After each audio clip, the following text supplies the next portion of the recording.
నమస్కారం. స్వతంత్ర భారతం అర్థవంతమైన చర్చా కార్యక్రమానికి స్వాగతం. ఎన్నికల్లో మరోసారి హిందుత్వ ప్రధాన అంశం కాబోతున్నది. సాక్షాత్తు భారత ప్రధాని హిందూ తీవ్రవాదం అనే పదాన్ని కాంగ్రెస్ పార్టీ వాడుకలోకి తీసుకొచ్చింది. హిందువుల్ని తీవ్రవాదులుగా ముద్రేస్తున్నది. మీకెవరికి బాధ కలగట్లేదా అని చెప్పి ఆయన ప్రశ్నిస్తూ ఉన్నారు. నిజంగా హిందూ తీవ్రవాదం అన్న పదాన్ని కాంగ్రెస్ సృష్టించిందా? తీవ్రవాదులుంటే తీవ్రవాదానికి మతం ఉంటుందా? ఇస్లామిక్ తీవ్రవాదులని అనేక సందర్భాల్లో ఏ సంఘటన జరిగినా వాడతారు. అంత మాత్రం చేత ఇస్లాం అంతా తీవ్రవాదులు ఉన్నట్ట ఈ అంశం మీద స్వతంత్ర భారతం చర్చను చేపట్టింది. చర్చలో మనతో పాటు రామరాజు గారు లోక్సత్తా సీనియర్ నాయకులు, అట్లాగే సుధాకర్ గారు సిపిఐ రాష్ట్ర నాయకులు, లక్ష్మీనారాయణ గారు రాజకీయ సామాజిక విశ్లేషకులు, విజయవాడ స్టూడియో నుంచి కృష్ణారెడ్డి గారు భారతీయ జనతా పార్టీ అధికార ప్రతినిధి, అలాగే రమాదేవి గారు సిపిఎం రాష్ట్ర నాయకులు విజయవాడ స్టూడియో నుంచి ఉన్నారు. మరి కాసేపట్లో రవళి గారు కాంగ్రెస్ పార్టీ తెలంగాణ అధికార ప్రతినిధి మనతో జాయిన్ అవుతారు. ముందుగా లక్ష్మణ్ గారు, ఏంటి అంటే మోడీ గారు నిన్న రెండు అంశాలు, భారత ప్రధాని రెండు అంశాలు లేవనెత్తారు. హిందూ తీవ్రవాదం అన్న పదాన్ని వీళ్ళు వాడుతూ ఉన్నారు. ఇది మనోభావాలు, హిందువుల మనోభావాలు దెబ్బతీయట్లేదా? కోట్ల మంది హిందువుల మనోభావాలు గాయపరుస్తూ ఉన్నారు. అలాగే కేరళలో వయనాడ్ నుంచి రాహుల్ గాంధీ పోటీ చేయటం మీద ఆయన స్పష్టంగా చెప్తున్నది, అక్కడ మైనారిటీలు ఎక్కువ ఉన్నారని వెళ్ళారు, హిందువుల మీద వీళ్ళకి నమ్మకం లేదు, హిందువులను వద్దనుకొని అక్కడికి వెళ్ళారని చెప్పి అంటా ఉన్నారు. ఎలా చూస్తున్నారు? మొదటిది, ఉగ్రవాదానికి మతం కానీ, కులం కానీ, జాతి కానీ, ప్రాంతం కానీ లేదు. మీరు ఇవాళ టెర్రరిస్టుల దాడులకు సంబంధించి చూస్తే హైదరాబాద్లో జరిగినటువంటి గోకుల్ చాట్ దగ్గర జరిగిన, లేకపోతే దిల్సుఖ్ నగర్ జరిగిన, లుంబిని పార్కులో జరిగిన ఆ ఘటనలో ముస్లింలు కూడా చనిపోయారు. అలాగే తీవ్రవాదం అనేటువంటిది పాకిస్తాన్లో ఉంది, ఆఫ్ఘనిస్తాన్లో ఉంది. బహుశా సంఖ్యను కన్నా తీసుకుంటే భారతదేశం కంటే ఎక్కువ అక్కడే చనిపోతున్నారు. ఇతర అనేక దేశాల్లో కూడా, ముస్లిం దేశాల్లో కూడా ఉన్నాయి. అందువల్ల ఈ ఉగ్రవాదానికి దీన్ని మతం రంగు పులమాల, కులం రంగు పులమాల అనేటువంటి ప్రయత్నం ఎవరు చేసినా అది దురుద్దేశంతో కూడుకున్నటువంటిది, విద్వేషపూరితమైనటువంటిది ఆలోచనలు ఉన్నవాళ్ళు మాత్రమే చేస్తారు.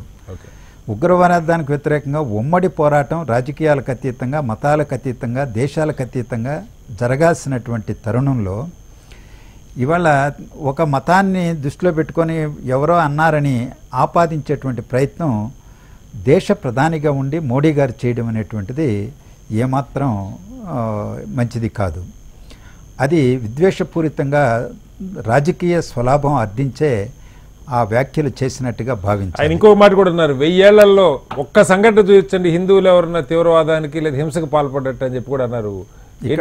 ఇక్కడ రెండు పదాలు, హిందూ టెర్రరిజం, హిందుత్వ టెర్రరిజం. హిందుత్వ టెర్రరిజం వేరు, హిందువుల టెర్రరిజం వేరు. ఇప్పుడు ఇక్కడ కూర్చున్నటువంటి వాళ్ళందరూ కూడా పుట్టుకరీత్యా అందరూ హిందువులే. సో కొంతమంది ముస్లింలు కూడా ఉండవచ్చు. మనమేం ఉగ్రవాదులను ప్రోత్సహించడం లేదు కదా, నిర్ద్వందంగా తిరస్కరిస్తున్నాం కదా. అందులో భారతదేశంలో అత్యధికులు హిందువులు. హిందువులందరినీ ఉగ్రవాద భావజాలం కలిగిన వాళ్ళని ఎవరన్నా అంటే అంతకంటే మూర్ఖులు ఇంకెవరన్నా ఉంటారా? అజ్ఞానులు ఇంకెవరన్నా ఉంటారా? అందువల్ల అలాగే హిందుత్వం వేరు. హిందుత్వాన్ని ఒక భావజాలంగా ముందుకు తీసుకొచ్చి ఇవాళ ఇతర మతస్థులకు వ్యతిరేకంగా విద్వేషాన్ని రెచ్చగొట్టేటువంటి ఒక భావజాలంగా దాన్ని ముందుకు తీసుకొచ్చారు. దాన్ని అందువల్ల హిందువులకి, దాన్ని హిందుత్వవాదులకి రెండింటినీ లంకె వేసి, ముడివేసి మాట్లాడుకొని హిందువులందరినీ ఒకే ఘాటన కట్టి ఈరోజు ఒక ఓటు బ్యాంకు మనస్తత్వంతో ఆలోచించడం అనేది తప్పు. ఈరోజు హిందుత్వ భావజాలం కలిగిన వాళ్ళు భారతదేశంలో ప్రగతిశీలకమైనటువంటి, లేకపోతే రేషనలిస్ట్గా ఉన్నటువంటి వాళ్ళను, హేతుబద్ధంగా ఆలోచించేటువంటి వాళ్ళని అనేక మందిని పొట్టన పెట్టుకున్నటువంటి వాళ్ళు కూడా ఉన్నారు. దబుల్కర్, లేకపోతే గౌరీ లంక, లేకపోతే పన్సారే, లేకపోతే కుల్బర్గే, అనేక మందిని దేశవ్యాప్తంగా కూడా. అందువల్ల వీటిని చంపింది హిందువులు కాదు కదా. కాస్త మతతత్వాన్ని బుర్రకెక్కించుకొని విషపూరితమైనటువంటి కొన్ని శక్తులు హిందుత్వ భావజాలానికి బానిసలైనటువంటి వాళ్ళు చేశారని అంటున్నాం. అందువల్ల హిందుత్వవాదానికి, హిందూ భావజాలానికి వేరు, హిందువులు వేరు, దాన్ని వేరువేరుగా చూసుకోవాలి. కానీ మోడీ గారు భారతదేశంలో ఇప్పుడు ఎన్నికలు జరుగుతున్నాయి. ఎస్ ఎన్నికల నియమావళి అమల్లో ఉన్నది. Okay. భారత రాజ్యాంగంలో లౌకిక వ్యవస్థను పరిరక్షించాల్సిన బాధ్యత, ప్రజాస్వామ్య వ్యవస్థను పరిరక్షించాల్సిన బాధ్యత ఉన్నటువంటి ప్రధానమంత్రి Okay. ఈ విధంగా డిస్టార్టెడ్ వర్షన్స్తో విద్వేషాన్ని రెచ్చగొట్టి రాహుల్ గాంధీ గారు ఎందుకు పోయాడనేది పక్కన పెడదాం. Yes, yes. ఈ రోజు అక్కడ ఒక నియోజకవర్గంలో ముస్లింలు ఎక్కువ ఉన్నటువంటి నియోజకవర్గాన్ని ఎంపిక చేసుకొని పోయాడు అంటే హిందువుల ఓట్లు ఏరని భయపడి పారిపోయాడు అనేటువంటి ధోరణితో మాట్లాడడం ఓకే ఎన్నికల నిబంధనలను ఉల్లంఘించినట్టు కాదా? ఖచ్చితంగా. ఎన్నికల కమిషన్ ఎందుకు సుమోటోగా ఇవాళ కేసును టేకప్ చేసి వారిని సమన్ చేయలేదు? రైట్ అండి, ఆలోచించాలి. కృష్ణారెడ్డి గారు నమస్తే. మనతో కృష్ణారెడ్డి గారు భారతీయ జనతా పార్టీ విజయవాడ స్టూడెంట్స్ అందుబాటులో ఉన్నారు. కృష్ణారెడ్డి గారు, నా వాయిస్ వినపడుతుందా? కృష్ణారెడ్డి గారు చెప్పండి, ఏంటి నిన్న మోడీ గారు మాట్లాడిన దానిలో, అంటే మామూలుగా మనం బయట వింటాం రకరకాలు ఇస్లామిక్ తీవ్రవాదం అంటారు, లేకపోతే హిందూ తీవ్రవాదం అనేవాళ్ళు ఉన్నారు, లేరని అంటలేదు, కానీ అది మొత్తం మతానికి ఆపాదించినట్టు అనుకోవాలా? చాలా సందర్భాల్లో నాయకులు అందరూ చెప్తారు తీవ్రవాదానికి మతం లేదు, ఏ మతంకైనా అని చెప్పి. మరి మోడీ గారు రెండూ ప్రస్తావించలేదు ఎందుకు? ఇస్లామిక్ తీవ్రవాదం అంటే కూడా ముస్లింలు కించపరచడంగా మోడీ గారు భావించట్లేదా? ముందుగా చర్చలో పాల్గొన్న పెద్దలందరికీ కూడా నమస్కారం. చెప్పండి. ఇక్కడ హిందూ తీవ్రవాదం లేకపోతే ఇస్లామిక్ తీవ్రవాదం అనేటువంటి మాటలు ఎక్కడి నుంచి పుట్టాయో కూడా ఒకసారి వెనక్కి తిరిగి చూసుకోవాలి శ్రీనివాస్ గారు. ఎవరి ద్వారా ఎవరి నోటి నుంచి అవి ఉచ్చరించబడ్డాయో కూడా మనం ఒకసారి తిరిగి చూసుకోవాల్సిన అవసరం ఉంది.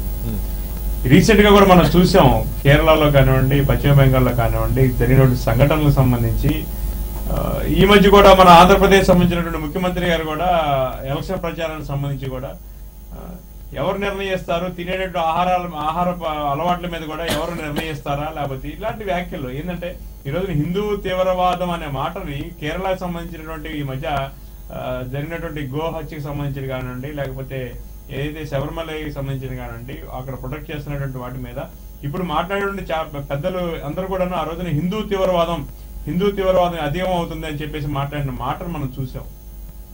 దాని గురించి ఈ రోజున ప్రధానమంత్రి గారు ఏ విషయమై దాన్ని మాట్లాడారనేది కూడా ఒకసారి గ్రహించాల్సిన అవసరం ఉంది. హిందూ తీవ్రవాదం ఈ రోజున భారతదేశంలో ఉన్నటువంటి అత్యధిక జనాభా కలిగినటువంటి హిందువులుగా ఉన్నటువంటి వారి యొక్క మనోభావాలను కాపాడటం ఈ రోజున భారతీయుల యొక్క మన బాధ్యత కాదా? అంటే ఇప్పుడు ఇందాక లక్ష్మణ్ గారు మాట్లాడారు, మీరు విన్నారు కృష్ణారెడ్డి గారు, మేము అందరూ హిందువులవే, హిందూ తీవ్రవాదాన్ని మనం ఎవరు పోషించట్లేదు కదా, తీవ్రవాదంలో ఉన్న వాళ్ళనంటే భావించాలి తప్ప అందరినీ అన్నట్టుగా ఎవరు అనుకోవట్లేదని వారు చెప్తున్నారు కదా. అదే ఈ రోజున మోడీ గారు అన్న మాటలకి ఈ రోజున భుజాలు తడుపుకోవాల్సిన అవసరం లేదు కదా, అది కూడా మేము చెప్తున్నాం. ఓకే, ఈ రోజున అందరూ తీవ్రవాదం అనే మాట అనలేదు కదా, ఈ రోజున హిందూ తీవ్రవాదాన్ని ఉచ్చరించే వారి గురించి మాట్లాడారు మోడీ గారు. ఓకే, రైట్ అండి. మనతో ఎస్ సుధాకర్ గారు, మీరు చెప్పండి, వారు చెప్పింది మీరు విన్నారు. ఏంటి ఇప్పుడు నిజంగా ఒక వర్గానికి సంబంధించి మాట్లాడిన దాన్ని ఎలా చూడాలి? నిజంగా కాంగ్రెస్ పార్టీ అభిప్రాయంలో హిందువులందరూ తీవ్రవాదులను అన్నట్టుగా భావించాలా, లేదా వామపక్షాలు కానీ మిగతా వాళ్ళు కానీ ఈ పదం ఎవరైనా మతం లేదని చెప్తూ ఉంటారు, అట్ ద సేమ్ టైం ఆ మతానికి సంబంధించి కొంతమంది ఆ పని చేసినప్పుడు దాని గురించి ప్రస్తావన వస్తుంటుంది, ఎలా చూడాలి? ఇప్పుడు ఇంతకుముందు లక్ష్మీనారాయణ గారు అన్నట్టుగానే ఉగ్రవాదానికి మతం, కులం, జాతి భేదం అవన్నీ ఉండవు. అవన్నీ అప్రెషన్ నుంచో లేకపోతే ఎక్కడి నుంచో ఆర్థిక సమస్యల నుంచి ఎక్కడి నుంచో పుట్టుకొస్తాయని. తర్వాత సామ్రాజ్యవాదులు యుద్ధం బదులు దీన్ని ఉగ్రవాదాన్ని ప్రేరేపించి ఆయుధాలు అమ్ముకోవడానికి చేసే ప్రయత్నంలో భాగమే ఉగ్రవాదం. ఇంతకుముందు చెప్పినట్టుగానే Pakistan is most affected in the terror అటాక్స్లో. చాలా పోతానుంటారు, మన దగ్గర కంటే 100లో పోతుంటారు అక్కడ. ఓకే, సో ఇక్కడ ఒకటేంటంటే ఇస్లామిక్ టెర్రరిజం అని ఎప్పుడైతే క్రియేట్ చేసామో అలాగే హిందూ టెర్రరిజం కూడా ఉన్నది, ఎన్ని వచ్చినట్టే అది. బట్ దాన్ని ప్రధాని లాంటి వాడు మాట్లాడటమే ఈరోజు కొంచెం అబ్జర్వ్డ్గా అనిపిస్తుంది అది. ఎందుకంటే అంత స్థాయిలో ఉన్నాడు అంటే ఇప్పుడేం నాకు ఆశ్చర్యం కలిగేట్లా. ఇప్పుడు ఈ మధ్య జరిగిన మాటలు నిన్న మొన్న జరుగుతున్నాయి, కానీ ఎందుకంటే గుజరాత్ ఎన్నికల నుంచి మనం చూస్తున్నాం అక్కడ నన్ను చంపడానికి సుపారీ ఇచ్చాడని మొదలుపెట్టి ఆయన గల్లీ తిరగటము, ఒక సీఎం కంటే స్థాయికి దిగజారి ఆ తర్వాత ఇప్పుడు కూడా అదే పద్ధతుల్లోనే ఆయన ఎంతవరకు అంటే ఇటు అంటారు మనకి ప్యాట్రియటిజం లాస్ట్ రిసార్ట్ ఆఫ్ ఎస్కౌండల్ అంటారు. ఆ దేశభక్తిని ఒక అడ్డం పెట్టుకుని ఈలోకి మతాన్ని ఒక పక్కన పెట్టుకుని ఈరోజు ప్రజల్ని రెచ్చగొట్టడానికి, ఎందుకంటే హిందూ టెర్రరిజం అనగానే హిందువులంతా టెర్రరిస్టులు కాదు, లేకపోతే ఇస్లామిక్ టెర్రరిజం అనగానే ఇస్లామికులంతా టెర్రరిస్టులు కాదు.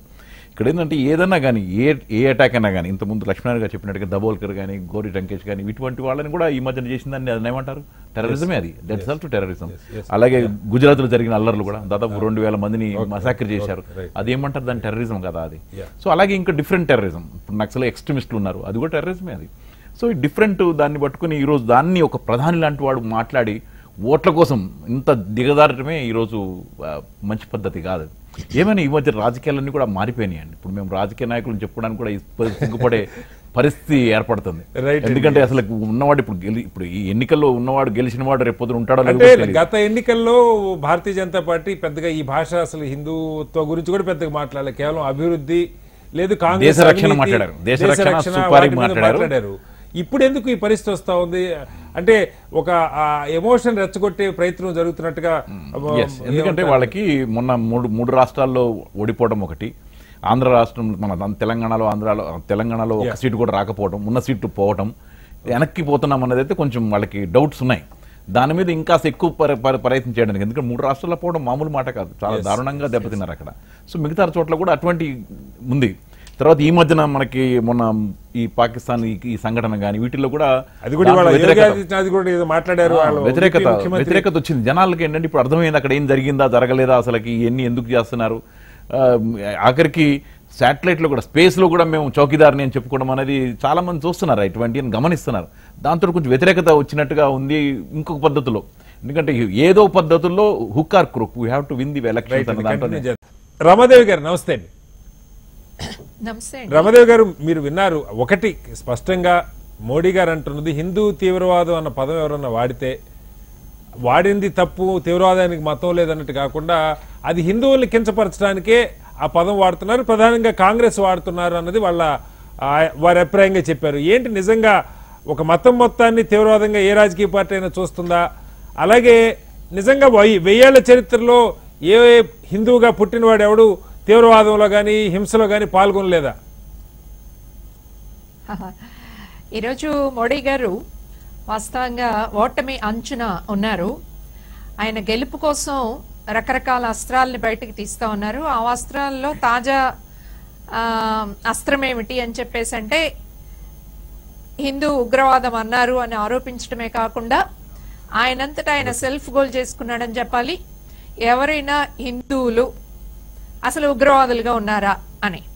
ఇంతకుముందు లక్ష్మీనారాయణ గారు చెప్పారు, చాలా మంది మనం అనుకుంటూ ఉన్నాం ఉగ్రవాదానికి మతం లేదు అని. కానీ పలానా మతంలో వాళ్ళు ఉగ్రవాదులుగా, ఆ మత విశ్వాసాలు కలిగిన వాళ్ళు ఉగ్రవాదులుగా ఉన్నారా, ఈరోజు హిందువులు ఉన్నారా అంటే మనందరికీ తెలుసు గాంధీ గారిని హత్య చేసినటువంటి గాడ్స్ RSS తో సంబంధం ఉన్నవాళ్ళు అని. ఈరోజు సంఝౌతా ఎక్స్ప్రెస్ లో ఏదైతే అక్కడ తగలబెట్టి జనం చావుకి కారణమయ్యారో అలాంటి అస్మానంద మొన్న శుక్రవారం కోర్టు నుంచి రిలీజ్ అవ్వడం ఆసరా చేసుకొని ఈరోజు ఒక తప్పుడు కేసు బనాయించింది అనేటటువంటి ఒక ప్రచారాన్ని అందుకొని హిందూ ఓట్లని పొందే క్రమంలో ఇలాంటి వాదనని ముందుకు తీసుకొచ్చారు. అస్మానంద కావచ్చు, ప్రజ్ఞ కావచ్చు, పురోహిత్ కావచ్చు, ఇలాంటి అనేక మంది వాళ్ళు స్వయంగా, అస్మానంద అయితే జడ్జి ముందు స్వయంగా చెప్పాడు, ఆయన పోలీస్ ముందు కాదు. కానీ ఎవరైతే దానిలో ఇన్వెస్టిగేట్ చేస్తున్నారో ఆ ఇన్వెస్టిగేట్ చేసినటువంటి ఆఫీసర్ కర్కరే ఆ రోజు చనిపోయిన తర్వాత భార్య రైజ్ చేసినటువంటి ప్రశ్నలకు సమాధానం లేదు. అలాగే కర్కరే ఆ ఇన్వెస్టిగేషన్ లో ఎదుర్కొన్నటువంటి ఇబ్బందుల్లో సీనియర్ ఆఫీసర్ ఎవరైతే ఉన్నారో ఆయన అనేక ఎవిడెన్సెస్ ని ముందుకు తీసుకొచ్చి ఈ నిష్పక్షపాత విచారణ జరగకుండా ఆయన్ని ఎలా పొట్టన పెట్టుకున్నారో చాలా వివరాలతో ముందుకు వచ్చారు. అది మనకు అదంతా ఐడియా ఉందంటే ఈరోజు అధికారంలో ఆసరా చేసుకుని అధికారంలో ఉన్నటువంటి దాన్ని ఆసరా చేసుకొని కేసుల్ని మాఫీ చేసుకుంటూ గతంలో ఉన్నటువంటి అనేక అంశాలు, ప్రతి ఘర్షణ వెనక RSS ఉన్నటువంటి నేపథ్యాన్ని మనం చూస్తే ఇది హిందూ మతస్థులు చేయడం కాదు. హిందూ ఉగ్రవాదము లేదా ముస్లిం ఉగ్రవాదం అనేది మతోన్మాదానికి సంబంధించిన విషయం. ముస్లింస్ లో ఎవరు ఉగ్రవాదులుగా మారుతున్నారు అంటే మతోన్మాదంతో ఉన్నటువంటి వాళ్ళు మారుతున్నారు. అలాగే హిందూ మతంలో కూడా సాధారణ హిందువులు ఎవరు ఉగ్రవాదులుగా లేరు. కానీ ఎవరైతే ఉన్మాదాన్ని తలకెక్కించుకుంటున్నారో ఆ తలకెక్కించుకునేటట్లు RSS ట్రైనింగ్ ఇస్తుందో, ఈ RSS ట్రైనింగ్ క్యాంప్స్ గురించి అనేక సార్లు రిపోర్ట్లు చెప్పబడ్డాయి. బాబ్రీ మసీద్ ముందు ఎలాంటి ట్రైనింగ్ ఇవ్వబడిందో ఇవన్నీ కూడా చెప్పబడ్డాయి. సో గౌరీ లంకేష్ హత్య గాని, దబోల్కర్ హత్య సందర్భంలో కూడా వచ్చిన ఇన్వెస్టిగేషన్స్ అన్ని ఆర్ఎస్ఎస్ వైపు చేయి చూపిస్తా ఉన్నటువంటి పరిస్థితి. కాబట్టి ఎవరైతే ఉన్మాదులుగా ఉన్నారో వాళ్ళు అఫ్ కోర్స్ హిందూ మతానికి ఏ రోజు చెంది ఉండొచ్చు, హిందూ మతం తప్ప ఇంకేక మతం ఉండకూడదు అనేటటువంటి ఉన్మాద స్థాయి. కానీ మతం అది చెప్పట్లేదు, రైట్ అండి. నా మతం తప్ప ఇంకెవరు ఉండకూడదని చెప్పేసి చెప్పడం లేదు. Yes, రామాదేవి గారు, కానీ దీనికి భిన్నంగా మేము మాత్రమే మనం కంటిన్యూ ఉండాలి చేద్దాం. అనేటటువంటి ఆలోచనతో చేసినటువంటిది. అందువల్ల ఇవాళ మోడీ గారు ఏదైతే చెప్పారో ఆ మోడీ గారు హిందువుల ఓట్లు హలో చెప్పండి రామాదేవి గారు. హిందువుల ఓట్లు పొందడం కోసం ఈరోజు కాంగ్రెస్ మీద బ్లేమ్ వేయడానికో, లెఫ్టిస్టుల మీద బ్లేమ్ వేయడానికో హిందువులంతా నా వాళ్ళు అని చెప్పుకునేటటువంటి ఒక ప్రయత్నంలో అస్త్రం తప్ప వాస్తవానికి మనం చెప్పాలి అని చెప్పేసి అంటే చాలా దురదృష్టకరమైనటువంటి పరిస్థితుల్లో ఇవాళ అత్యంత విద్వేషాన్ని, గతంలో కొన్ని సందర్భాల్లో ఇలాంటి విద్వేషం భారతదేశంలో మనం చూసాం. ఆధునిక యుగం అని చెప్పేసి చెప్పుకుంటున్న తర్వాత ఇతర మతస్థుల మీద అలాగే తమ అభిప్రాయాల్ని ప్రజల మీద రుద్దడానికి, కొన్ని సంచలనాల్ని, కొన్ని భయోత్పాతాల్ని క్రియేట్ చేయడం కోసం అత్యంత దుర్మార్గంగా వ్యవహరించేటటువంటి స్థితిలో భాగంగా మోడీ గారు ప్రధానమంత్రి స్థాయిలో ఉన్నటువంటి మోడీ గారు ఈ రకమైనటువంటి కామెంట్ చేయడానికి కారణం అనేది మనకు స్పష్టంగా కనిపిస్తాం. ఓకేనండి. రామరాజు గారు, ఏంటి నిజంగా ఇప్పుడు ఎవరన్నా ఒక హిందూ ఒక ఉగ్రవాద చర్యకు లేదా ఒక ముస్లిం ఉగ్రవాద చర్యకు పాల్పడితే పుట్టుకరీత్యా ఆ మతంలో వాళ్ళంతా ఎవరన్నా మాట అంటే నిజంగా మొత్తం మనలందరినీ ఇట్లా అన్నారని భావించే పరిస్తుందా? లేదు మా మతంలో పుట్టినోడు ఇట్లా ఎందుకు చేస్తున్నారు, వారు అన్నట్టు ఈ మతం అది చెప్పట్లేదు కదా, ఈ హింసను మనం కోరుకోవట్లేదు కదా అని ప్రజలు భావిస్తారా? ఏ రకంగా చూడాలంటారు? సామాన్య ప్రజలు ఎవరు కూడా ఉగ్రవాదాన్ని ప్రోత్సహిస్తారండి. దానికి ఇప్పుడు మన ప్రధాని గారు స్థాయి దిగజారి, అంటే ఒకప్పుడు కింద స్థాయిలో పార్టీల్లో కింద స్థాయి వ్యక్తులు ఎవరన్నా ఇలాంటి లూజు మాటలు మాట్లాడినా ప్రధానమంత్రి స్థాయి వాళ్ళు ఆ స్థాయికి దిగజారేవాళ్ళు కాదు. ఈయన బాగా తారాస్థాయికి, కారణం ఏదన్నా ఫ్రస్ట్రేషన్ అయి ఉండొచ్చు, ఏదైనా అవ్వచ్చు. తర్వాత ఉత్తరప్రదేశ్ సీఎం యోగి గారు, పేరేమో యోగి ముందు, యోగి ముందు ఆయన ఏమన్నాడు, టెర్రరిస్టులకి కాంగ్రెస్ వాళ్ళు బిర్యానీ సప్లై చేస్తున్నారు, మోడీ సేన అంట, అంటే ఆర్మీకి మోడీ సేన అని పెట్టుకున్నాడు పేరు ముద్దుగా. ఆయన మోడీ సేన ఏమో బుల్లెట్లతోటి బాంబులతోటి సమాధానం చెప్తుందని ఆయన చెప్పాడు. అదేదో నోటీసులు కూడా సర్వ్ చేశారు. అలాగే ఇలాంటి ఇప్పుడు మొన్న కొన్ని రాష్ట్రాల్లో, ఉత్తరాది రాష్ట్రాల్లో గోవులకు సంబంధించి ఎవరో గోవును వధించారని చెప్పి వాళ్ళ మీద దాడి చేసి వాళ్ళని చంపటం, ఇట్లాంటి వాటిల్లో వాళ్ళ పార్టీ నాయకుల పేర్లు వినపడుతున్నాయి. అవి ఏవి బయటికి రావట్లేదు. బోల్డెన్ యూట్యూబ్లో వీడియోస్ ఈ బోల్డెన్ వచ్చినా ఇప్పుడు ఏం చెప్తున్నారు, 2015లో అలాంటి కేసులు పెట్టినవి వాళ్ళు అఖిలేష్ యాదవ్ వాళ్ళు పొలిటికల్ రంగు పులివారు, ఒరిజినల్గా వాళ్ళంతా నిర్దోషులు అని ఈయన స్టాంప్ వేస్తున్నారు. ఆదిత్యనాథ్ గారు ప్రధానమంత్రి గారే. ఇప్పుడు అసీమానంద ఇష్యూ ఉంది కదా, సంజోతా ఎక్స్ప్రెస్, దాంట్లో మొన్న ఒక కోర్టు తీర్పిచ్చింది. అంత మాత్రాన ఆయన నిర్దోషి, అనవసరమైన కేసులు పెట్టారని ఈయన వకాలు తప్పించుకొని వాళ్ళ తరఫున సపోర్ట్ చేస్తున్నారు. దాంతో కింద స్థాయి నాయకులు కూడా మితిమీరి ఈ మత విద్వేషాన్ని తారాస్థాయికి పెంచి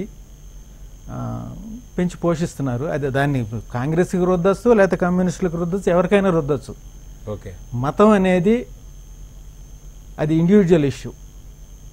దాన్ని దేశము, ఒక పార్టీ, ఒక దేశానికి ఒక రుద్దటం అనేది చాలా తప్పు. ఇది పొలిటికల్ రుద్దటం కూడా పూర్తిగా అంతే. మతాన్ని రుద్దటం తప్పు దేశానికి. నువ్వు అలాగే ఉగ్రవాదాన్ని కూడా ఒక కులానికి, ఒక మతానికి, లేకపోతే కొందరికి రుద్దటం అనేది, ఇప్పుడు పర్టికులర్గా రమాదేవి గారు చెప్పారు కదా, ఆ పిచ్చి తలకెక్కించుకునే వాళ్ళు చేసే పనులు ఇవన్నీ ఉన్నవాదు. దాన్ని అంతవరకే లిమిట్ చేయాలి. కానీ అలాగే దాన్ని అంతమొందించాలంటే ఒక సిస్టమాటిక్ ప్లాన్ ప్రకారం ఎక్కడో ఒక ఉగ్రవాద దాడి జరిగిందని ఒకసారి తీసుకెళ్లి బార్డర్లో ఒక బాంబు వేస్తే పూర్తిగా అణిగిపోదు. దానికి అక్కడ లోకల్గా కాశ్మీర్ యూత్కి ఎంప్లాయ్మెంట్ పెంచాలి, వాళ్ళని ఎంగేజ్ చేస్తే నీకు ఆ సమస్య తగ్గుతుంది. అసలు ఆ ప్రయత్నం ఏం చేయట్లేదు కదా. ప్రయత్నం చేయకుండా నిన్న మళ్ళా మోడీ గారు ఇంకొక ఇష్యూ ఏం చెప్పారంటే, ఉమర్ అబ్దుల్లా గారు ఎవరు అవును. వారు కాశ్మీర్ మళ్ళా పాత స్థాయికి స్టేటస్ తీసుకెళ్లాలని చెప్పారు. మీరంతా వాళ్ళని సమర్థిస్తున్నారు, అందరిని కొచ్చేసారు. వాళ్ళు ఆ డిమాండ్ ఎందుకు తీసుకొస్తున్నారు? ఓకే, అది సార్ అది అలాగే మీరు కూడా పీడీపీతో కలిపి మొన్నటిదాకా కలిసి ప్రయాణించారు కదా, మీకు అసలు వాళ్ళని విమర్శించే హక్కు మీకు ఎక్కడి నుంచి వచ్చింది? దేశమే కావాలని పోరాటం చేస్తున్నాడు. మరి వాళ్ళతో కలిసి కాపురం సాగించారు కదా. రైట్ అండి. ఎస్, మనతో కాంగ్రెస్ పార్టీ రవళి గారు ఉన్నారు. రవళి గారు నమస్తే అండి. నమస్తే అండి. రవళి గారు, మీరు మొత్తం వింటున్నారు. మోడీ గారు చాలా స్పష్టంగా హిందూ తీవ్రవాదం అన్న పదాన్ని కాంగ్రెసే ఖాయం చేసింది, హిందువులందరి మనోభావాన్ని దెబ్బతీసింది. రాహుల్ గాంధీ గారు పారిపోయి మైనార్టీలు ఎక్కువ ఉన్నటువంటి కేరళ వయనాడులో పోటీ చేయడానికి సిద్ధపడ్డారు.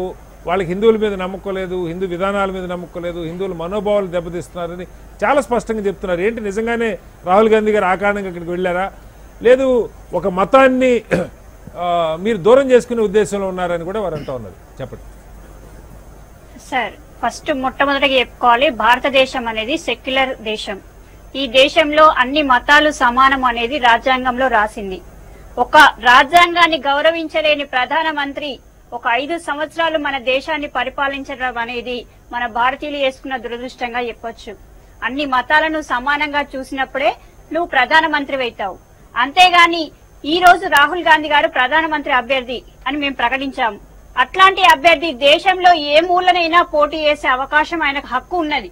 అలాంటిది నీవు ఫలానా హిందూ గడ్డ మీదనే పోటీ చేయాలి, ముస్లిం గడ్డ మీద చేయొద్దు, మైనారిటీల గడ్డ మీద చేయొద్దు అనే లేవు. రాహుల్ గారు, హిందూ గడ్డ ముస్లిం గడ్డ లేవు, మొత్తం భారత గడ్డే. ఒకవేళ అట్లా ఉంటే పోని మీరు అనొచ్చు, నిజంగా అలా గడ్డలేవు లేవు నాకు తెలిసి.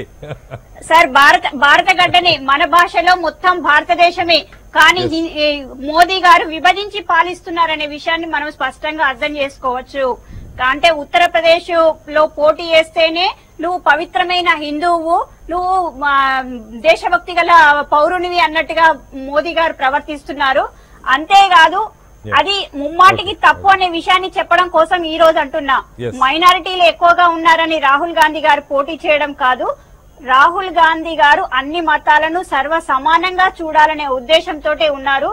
గతంలో ఏదైతే స్వతంత్రం వచ్చినప్పటి నుండి మన భారత రాజ్యాంగంలో అన్ని మతాలు సర్వ సమానంగా ఉన్నాయని రాసుకున్నామో దానికి నిదర్శనంగా ఈ రోజు రాహుల్ గాంధీ గారు మొన్న అక్కడ పోటీ చేశారు, ఈ రోజు ఇక్కడ పోటీ చేస్తున్నారు.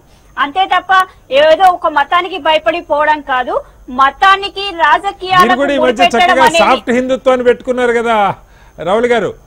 మరి మతం దూరంగా అంటున్నారని చెప్పి చక్కగా సాఫ్ట్ హిందుత్వ రాహుల్ గాంధీ గారు కూడా గుళ్ళు గోపురాలు తిరుగుతున్నారు, నేను శివభక్తుని చెప్పి ఆయన ప్రకటించుకున్నాడు. ఏంటి ఏమైనా ఇబ్బంది ఉందా? సార్ నేను అదే చెప్తున్నాను, రాజకీయాలకు మతాలకు ముడిపెట్టడం అనేది చాలా దురదృష్టకరమైన విషయము. ఒక సోకాల్డ్ పర్సన్స్ ఒక వర్గము నువ్వు ముస్లింవు నువ్వు క్రిస్టియన్ అని రాహుల్ గాంధీ గారి మీద బురద జల్లడం అనేది చాలా ముమ్మాటికి తప్పు. రాహుల్ గాంధీ గారు భారతదేశంలో ఉన్నంత కాలం అన్ని మతాలను గౌరవిస్తూనే ఉంటారు, అన్ని మతాల సాంప్రదాయాలను పాటిస్తూనే ఉంటారు అని చెప్పడానికి నిదర్శనంగా ఆ విధంగా. కృష్ణారెడ్డి గారు, ఆఖరిగా చెప్పండి, ఒక రాజకీయ పార్టీ నాయకుడు ఎక్కడైనా పోటీ చేసే అవకాశం ఉంటుంది. అలాగే మోడీ గారు కూడా గతంలో 2 చోట్ల నుంచి పోటీ చేశారు, వడోదర నుంచి చేశారు, తర్వాత వారణాసి నుంచి చేశారు. దానిలో మీరు అక్కడ హిందువులను ఎక్కువ చూసుకొని వెళ్ళారా, ముస్లింలు ఎక్కువ చూసుకుని చర్చ ఎప్పుడు మాట్లాడాల. కాకపోతే సహజంగా రాజకీయంగా ఒక చోట ఓడిపోతారని 2 చోట్ల చేస్తారని అందరికీ సంబంధించి అంటారు. కానీ ప్రత్యేకంగా ఇక్కడ అంకెలు వేసి ఇంతమంది మైనార్టీలు ఉన్నారు కాబట్టి, మెజార్టీ హిందువులు ఓటేరు కాబట్టి అక్కడికి వెళ్ళారంటూ ఎంతవరకు, అంటే ఆ స్థాయి మాటలు భారత ప్రధాని నుంచి ఆశించవచ్చా? భారత ప్రధానమంత్రి గారు చేసినట్టు వ్యాఖ్యల్ని తప్పుపట్టే ముందు వీళ్ళందరూ కూడా ఇప్పుడు మాట్లాడినటువంటి పెద్దలందరూ కూడాను గతాన్ని ఒకసారి గుర్తు తెచ్చుకోవాలి. గతంలో ఇదే భారత ప్రధానమంత్రి మీద చేసినటువంటి వ్యాఖ్యలు కానీ, ఇంత ముందుగా పెద్దలు మాట్లాడినటువంటి రమాదేవి గారు కానివ్వండి, లేకపోతే రామరాజు గారు కానివ్వండి, వీరు మాట్లాడేటువంటి మాటలు ఏదైతే ఉందో, ఏదైతే ఆర్ఎస్ఎస్ గురించి మాట్లాడారు, ఇదే ఆర్ఎస్ఎస్ గురించి మాట్లాడిన వ్యక్తులు ఇదే నెహ్రూ గారు, గతంలో నెహ్రూ గారు ఇదే ఆర్ఎస్ఎస్ ని పిలిచి పెరేడ్ లో పాల్గొనవలసిందిగా చూడలేదా మనం? ఇదే ఆర్ఎస్ఎస్ ఈ రోజున భారతదేశంలో జరుగుతున్న విపత్తులకి ముందుగా నిలబడి ఈ రోజున సహాయ సహకారాలు అందిస్తున్న తీరు మనం చూడట్లేదా? ఎందుకు మీరు మతపరమైనటువంటి దీని వైపే చూస్తున్నారు ఆర్ఎస్ఎస్ ని? ఇంకోటి, ఈ రోజున అంతరించిపోయినటువంటి భావజాలాలతో ఈ రోజున భారతదేశంలో ఉన్నటువంటి ప్రజల మీద రుద్దాలని ప్రయత్నం చేసినటువంటి పార్టీలు అంతరించిపోయింది మనం చూడలేదా? అదేవిధంగా ఈ రోజున 77లో ఏదైతే ఇందిరాగాంధీ గారు పెట్టినటువంటి ఎమర్జెన్సీకి సంబంధించినటువంటి వాళ్ళకి ఆమె అడుగులకి మడుగులెత్తినటువంటి కమ్యూనిస్టు పార్టీలు మనం గుర్తెచ్చుకోలేమా ఈ రోజున? అదేవిధంగా నందిగ్రామంలో జరిగినటువంటి ఏదైతే ఓచకోతకు సంబంధించినటువంటి విషయంలో ఆ రోజున కమ్యూనిస్టులు కాదా ఉంది దాంట్లో? పురులియాలోనండి శ్రీనివాస్ గారు ఒక్క నిమిషం, ఎందుకంటే పురులియాలో సంబంధించినటువంటి ఆనంద్ మార్గ్ వారిని అకారణంగా చంపినటువంటి దాంట్లో కమ్యూనిస్టులు లేరా? వారందరూ వెళ్ళి ఐక్యరాజ్య సమితి ముందు ఆత్మహత్య చేసుకున్న దాంట్లో కమ్యూనిస్టుల పాత్ర లేదా? ఈ రోజున భారతదేశంలో ఏది జరిగినప్పుడు కూడా ఏదైతే ఇప్పటి వరకు 70 సంవత్సరాల భారతదేశంలో ఇప్పటి వరకు కాంగ్రెస్ పార్టీ పరిపాలించినటువంటి తీరులో ఈ రోజున కులాల మధ్య మతాల మధ్య అంతరాలు ఎందుకు పెరిగినాయండి ఈ రోజున? దానికి కారణం కాంగ్రెస్ పార్టీ కాదా? కాంగ్రెస్ పార్టీకి ఒత్తాసు పెరిగినటువంటి ఈ రోజున కమ్యూనిస్ట్ పార్టీలు కాదా? కృష్ణారెడ్డి గారు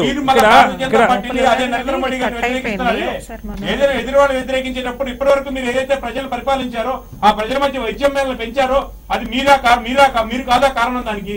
కృష్ణారెడ్డి గారు, ఇవన్నీ మీరు చెప్పిన వాటితో వేటితో విభేదించట్లా. అట్లా రైట్ ఉండొచ్చు, రాంగ్ ఉండొచ్చు, పార్టీలు కొన్ని సందర్భాల్లో పొత్తులు రకరకాల పొత్తులు పెట్టుకొని ఉండొచ్చు, కొన్ని భావజాలాలు అంతమైపోతుండొచ్చు, కొత్త భావజాలు వస్తుండొచ్చు. ఇదంతా చర్చ కాదు. నేను ఒకటే మాట అడుగుతా ఉన్నా, హిందూ తీవ్రవాదం అన్న పదం సమాజంలో కొంతమంది వాడారు, కొంతమంది హిందువుల మనోభావాలు అది గాయపరచుండొచ్చు. అట్లాగే ఇస్లామిక్ తీవ్రవాదం అన్న పదం కూడా చాలా మంది వాడుతున్నారు. దానికి కూడా ఆ తీవ్రవాదంతో సంబంధం లేని అనేక మంది ముస్లింలు బాధపడతారు. మోడీ గారు రెండూ ఎందుకు కలిపి మాట్లాడలేదు, ఒకటే ఎందుకు మాట్లాడుతున్నారు అని ప్రశ్న. ఇస్లాంలో పుట్టిన ప్రతి ఒక్కళ్ళు తీవ్రవాదులా? కాదు కదా. మరి మతం పేరు వాడుతున్నదని మోడీ గారు ఎందుకు ప్రస్తావించట్లేదు అన్నది చర్చ కదా. ఈ రోజున హిందూ తీవ్రవాదం గురించి మాట్లాడిన వాడి గురించి మోడీ గారు మాట్లాడారండి. హిందూ తీవ్రవాదం అని మోడీ గారు ఉచ్చరించలేదు. హిందూ తీవ్రవాదం అనే మాటను ఉచ్చరించిన వారి గురించి మాట్లాడే రోజున ఇస్లామిక్ తీవ్రవాదం ఎవరు ఉచ్చరిస్తున్నారు? పశ్చిమ బెంగాల్లో, కేరళలో జరిగినటువంటి హత్యలు, ఏదైతే ఆర్ఎస్ఎస్ సంబంధించినటువంటి కార్యకర్తల మీద జరిగిన హత్యలు, అవి ఆ రోజున వీరందరూ కనిపించలేదు. ఈ రోజు మాట్లాడుతున్నటువంటి వాటికి ఈ రోజున హిందూ తీవ్రవాదాన్ని ఏదైతే ప్రధానమంత్రి గారు మాట్లాడిన మాట వీళ్ళు పట్టుకొని మాట్లాడుతున్నారే, అకారణంగా చంపారు కదండి అంతమంది కార్యకర్తలని, ఆర్ఎస్ఎస్ సంబంధించిన వారిని. అదేవిధంగా గోహత్యకు సంబంధించి ఈ రోజు జరుగుతున్న ఏదైతే గొడవలు జరుగుతున్నాయో వాటిలో అకారణంగా అక్కడ ఉన్నటువంటి భారతీయ జనతా పార్టీ లేదా ఆర్ఎస్ఎస్ సంబంధించినటువంటి కార్యకర్తల యొక్క పేర్లు దాంట్లో పొందుపరిచి అక్కడ పిల్లలు విజయ్ గారు చేసినటువంటి అకృత్యాలు మనం చూడలేదా? ఈ రోజు కూడా రాహుల్ గాంధీ వైనాడు పోటీ గురించి చెప్పండి కృష్ణారెడ్డి గారు. రాహుల్ గాంధీ వైనాడు నుంచి పోటీ చేయడంలో మీకు అభ్యంతరం ఏంటి? మాకే అభ్యంతరం లేదండి. ఎందుకు పోటీ చేస్తున్నారని వాళ్ళు వివరణ ఇవ్వాలి. అక్కడ మైనారిటీలు ఎక్కువ ఉన్నాడు కాబట్టి వెళ్తున్నారని. మోడీ గారు వారణాసిలో పోటీ చేయటం లేదు, వడోదరలో పోటీ చేయటం, హిందువులు ఎక్కువ ఉన్నారన్న చర్చ ఎక్కడ రాలా దేశంలో. ఇప్పటిదాకా నాకు తెలిసి అయితే రాలా. ఆయనకు బాగా సేఫ్ కాన్స్టిట్యున్సీ చూసుకున్నారు అనుకుంటారు ఎవరైనా కానీ. ఈ అందులో ఏ కులం వాళ్ళు ఎంతమంది ఉన్నారు, ఏ మతం వాళ్ళు సేఫ్ కాన్స్టిట్యున్సీని ఈ రోజు రాహుల్ గాంధీ గారు చూసుకున్నారని మోడీ గారు చెప్తున్నారు. సేఫ్ కాన్స్టిట్యున్సీ ఎవరైనా చూసుకుంటారు, మోడీ గారు చూసుకోరా? ఈ రోజున రైట్. ఎస్ లక్ష్మణ్ గారు, ఈ రోజున వైనాడ్ అనేది రాహుల్ గాంధీ గారికి ఏ విధంగా సేఫ్ కాన్స్టిట్యున్సీ అనేది ఈ రోజున వాళ్ళు చెప్పాలి. ఎస్ ఓకే తీసుకుంటాను, మనకు టైం మించిపోతుంది. రెండు వారు చెప్తున్నది గతంలో అందరూ అనేక ఇవి చేశారు, హిందువుల పట్ల ఏదైనా జరుగుతున్నప్పుడు ఎవరు మాట్లాడలేదని అంటా ఉన్నారు. ఏమంటారు? ఇవాళ హిందూ మతోన్మాదులు కానీ ముస్లిం మతోన్మాదులు కానీ ఎవరు మతోన్మాదాన్ని తలకెక్కించుకొని అరాచకాలు సృష్టించినా, హింసను సృష్టించినా దాన్ని ప్రజలు ఎప్పుడూ తిరస్కరిస్తూ ఉన్నారు, ముక్త కంఠంతో ఖండిస్తూ ఉన్నారు. దానికి ఏదో హిందువులు చేస్తే మాత్రమే హిందువుల వైపున ఏలెత్తి చూపెడుతున్నారు, మరి ముస్లింల గురించి ఎందుకు ఇది చేయడం లేదని. రెండు మతాల్లో ఉన్నటువంటి ఫండమెంటలిస్టులు ఎవరు చేసినా ఏం చేసినా దానికి వ్యతిరేకంగా లౌకిక వాదాన్ని, ప్రజాస్వామ్యాన్ని గౌరవించే విశ్వసించే వాళ్ళందరూ కూడా వ్యతిరేకిస్తున్నారు, గర్హిస్తున్నారు. నంబర్ 1. రెండవది, ఏ నాయకుడైనా ప్రజాస్వామ్యం మీద విశ్వాసం ఉన్నవాడు, ప్రజల మీద విశ్వాసం ఉన్నాడు, ఓడినా గెలిచినా ఒకే చోట పోటీ చేయాలనేటువంటి దానికి అది మోడీ గారైనా రాహుల్ గాంధీ గారైనా ఉండాలి. 2 చోట్ల 3 చోట్ల పోటీ చేసి గెలిచిన తర్వాత ఒకే దాన్ని రిప్రజెంట్ చేయాల్సిందే. భారతదేశంలో ఏ నియోజకవర్గంలో నుంచి పోటీ చేసినా ఒక నియోజకవర్గమే. అందువల్ల ఉత్తరప్రదేశ్లో పోటీ చేస్తున్నటువంటి ఆయన ఈ హిందువులు ఎక్కువగా ఉన్నారు కాబట్టి ఒక ముస్లిం నియోజకవర్గాన్ని ఎంచుకొని పోతున్నాడనేటువంటి ఒక దురుద్దేశపూరితంగా ఆపాదించడం అంటే అర్థం హిందువుల మధ్య ముస్లింల మధ్య అగాధాన్ని సృష్టించాలని ప్రయత్నం చేయడమే, ఒక ఓటు బ్యాంకు మనస్తత్వంతో చేయడమే. అది ప్రధానమంత్రిగా ఒక రాజ్యాంగబద్ధంగా ఈరోజు ఉండి ప్రమాణం చేసి ఈరోజు పార్లమెంటులో సభ్యులుగా ఉన్నటువంటి ఆయన, ప్రధానమంత్రిగా ఉన్న ఆయన ఈ విభజన తీసుకొస్తే దాన్ని భంగపరిచినట్టే కదా. నేననేది ఎన్నికల కమిషన్ ఎందుకు దీన్ని సుమోటోగా తీసుకోవడం లేదని. ఎస్ సుధాకర్ గారు చెప్పండి. అంటే అంతకుముందు విమర్శల్లో స్థాయిలు ఉండేవి.